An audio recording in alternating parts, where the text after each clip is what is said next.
সম্প্রতি বাংলাদেশকে দেওয়া ঋণ নিজস্ব মুদ্রা রুবেলে পরিশোধের প্রস্তাব দিয়েছে রাশিয়া, কিন্তু বাংলাদেশের রুবেলের কোনো রিজার্ভ নেই। এমনকি দেশটিতে বাংলাদেশি শ্রমিক না থাকায় রেমিটেন্স আসারও সুযোগ কম। দেশটির সঙ্গে বাণিজ্যের পুরোটা ইউরোপীয় ইউনিয়নের মাধ্যমে হওয়ায় অল্প রপ্তানির মাধ্যমেও যা আসে তা ইউরোতে পায় বাংলাদেশ। এমন পরিস্থিতিতে ডলার বিক্রি করে অস্থিতিশীল মুদ্রা রুবেলে ঋণ পরিশোধ বাস্তবসম্মত মনে করছেন না সরকার। এমত অবস্থায় রুশ প্রস্তাবের লাভ ক্ষতি বিশদভাবে বিশ্লেষণ করে দেশটিকে সরাসরি নেতিবাচক কোনো জবাব না দিয়ে পাল্টা প্রস্তাব প্রদানের প্রস্তুতি নিচ্ছে বাংলাদেশ।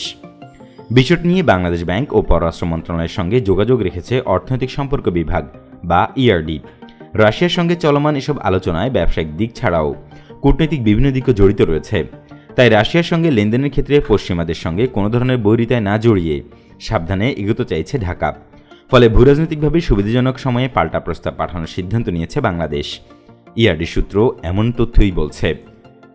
নাম প্রকাশ না করা শর্তে রাশিয়ান প্রস্তাবটি নিয়ে কাজ করা এক ঊর্ধ্বতন কর্মকর্তা বলছেন, প্রকৃতপক্ষে বাংলাদেশের রুবেলে পরিশোধ করার মতো সক্ষমতা নেই। কারণ হিসেবে তিনি দেশে রুবেলের রিজার্ভ না থাকাকে উল্লেখ করেন। তাছাড়া দেশটির সঙ্গে রপ্তানি কম থাকা আরেকটি বড় কারণ। যতটুকু রপ্তানি হয় তাও আবার ইউরোর মাধ্যমে, সুতরাং রপ্তানি আয় হিসেবে ইউরো পায় বাংলাদেশ। আবার দেশটি থেকে অনেক রুবেল পাঠানোর মতো উল্লেখযোগ্য কোনো প্রবাসী শ্রমিকও নেই রাশিয়ায়। এমত অবস্থায় বৈশ্বিক অনিশ্চিত অর্থনৈতিক পরিস্থিতিতে ডলার বিক্রি করে রুবেল ক্রয়ে বাড়তি ব্যয় ও ঝুঁকি থেকে যায়। তাই আপাতত কূটনৈতিক ক্ষেত্রে ইতিবাচক ও সম্পর্ক বজায় রেখে পাল্টা প্রস্তাব পাঠানোর কথা ভাবছে ঢাকা, যেখানে রুবেলের ঋণ ফেরত দিলেও চুক্তির বাইরে বাড়তি কোনো টাকা না দেওয়ার শর্ত জুড়ে দেওয়া হয়েছে। তাছাড়া ঢাকায় রাশিয়ান ব্যাংকের শাখা খোলা সহ তেল ক্রয়ের জন্য রাশিয়ান অর্থায়নে দেশে তেল শোধনাগার স্থাপনের প্রস্তাব রয়েছে। রাশিয়ার সঙ্গে বাণিজ্য বাড়াতে চাইলেও বৈশ্বিক পরিস্থিতি বিবেচনায় নতুন করে কোনো ঝুঁকি তৈরি করতে চায় না বাংলাদেশ। তবে সর্বোপরি রুবেলে ঋণ পরিশোধ সম্ভব নয় বলে মনে করছেন সংশ্লিষ্ট ঊর্ধ্বতন কর্মকর্তারা।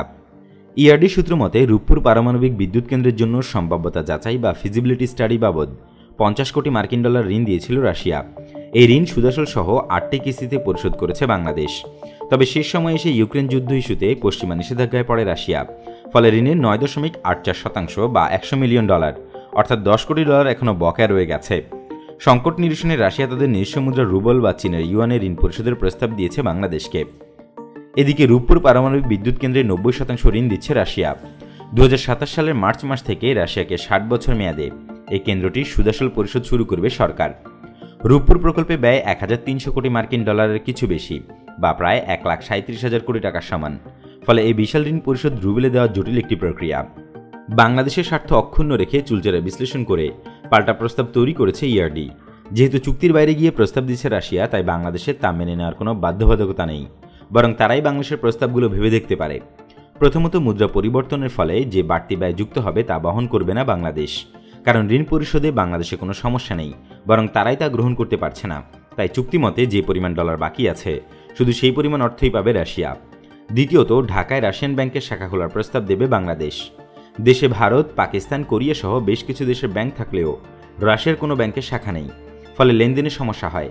তাছাড়া নিজস্ব সরাসরি যোগাযোগ না থাকায় ইউরোপীয় ইউনিয়নের মাধ্যমে ব্যবসা পরিচালনা করতে হয়।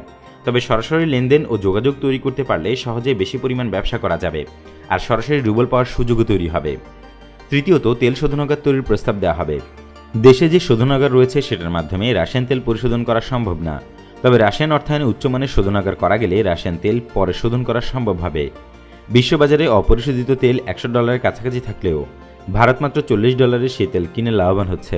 এক্ষেত্রে বাংলাদেশ যদি একই দামে কিনতে পারে তাহলে পরিশোধন করতে আরও $20 ব্যয় হলেও মোট ব্যয় দাঁড়াবে $60, অর্থাৎ অন্য দেশের তুলনায় $40 কম খরচে মিলবে তেল। এমন পরিকল্পনা থেকে রাশিয়ান অর্থায়নে দেশে একটি অত্যাধুনিক শোধনাগার তৈরির প্রস্তাব দেবে ঢাকা। চতুর্থ বিষয় হিসেবে কূটনৈতিক বিষয়টি নিয়ে ভাবছে ঢাকা। রাশিয়ার সঙ্গে সরাসরি রুবেল লেনদেন করলে পশ্চিমা ব্লক থেকে কোনো প্রতিক্রিয়া আসবে কিনা সেটা নিয়ে চুলচেরা বিশ্লেষণ করা হচ্ছে। কারণ রাশিয়ার প্রস্তাব রাখতে গিয়ে দেশের সবচেয়ে বড় রপ্তানি বাজার যুক্তরাষ্ট্রের সঙ্গে কোনো ঝামেলা চায় না দেশটি। তাই এই বিষয়টি মাথায় রেখেই উপযুক্ত বৈশ্বিক পরিস্থিতিতে প্রস্তাবের জবাব দেওয়ার কথা ভাবছে ঢাকা।